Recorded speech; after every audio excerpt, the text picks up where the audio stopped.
السلام علیکم ناظرین، میں محمد عبدالباسط MAB TV میں آپ کا استقبال کرتا ہوں۔ شہزادہ محمد بن سلمان ایک ایسا شہر تعمیر کرنے جا رہا ہے جو یورپ کو بھی پیچھے چھوڑ دے گا۔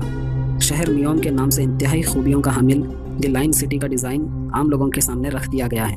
قدرتی ماحول سے قریب دی لائن سٹی میں آنے والوں کو ترقی اور تعمیراتی خیال کو سمجھنے میں مدد ملے گی۔ نیوم میں 34 مربع کلومیٹر زمین پر بننے والا دی لائن سٹی مکمل بننے کے بعد 90 لاکھ لوگوں کا گھر ہوگا۔ سعودی کرون پرنس محمد بن سلمان نے قدرتی ماحول سے جڑے اس شہر کو ڈیزائن کیا ہے۔ یہ شہر کو بنانے میں $500 ارب کی لاگت آئے گی۔ محمد بن سلمان نے اس میگا پروجیکٹ کا اعلان 2017 میں کیا تھا۔ اس سلسلے میں یہ عہد کیا گیا تھا کہ اس منصوبے سے ایک نئی زندگی کی بنیاد رکھی جائے گی۔ اس کے ذریعے دوسرے ملکوں سے پیسہ کمایا جائے گا تاکہ تیل کو بیچنے اور اس سے بننے والی آمدنی کو کم کیا جائے۔ محمد بن سلمان کا کہنا ہے کہ دی لائن سٹی انسان کا سینٹر ہوگا اور نئے زمانے میں ایک مثال ہوگی، اور کہا دی لائن کا ڈیزائن لوگوں کے سامنے پیش کر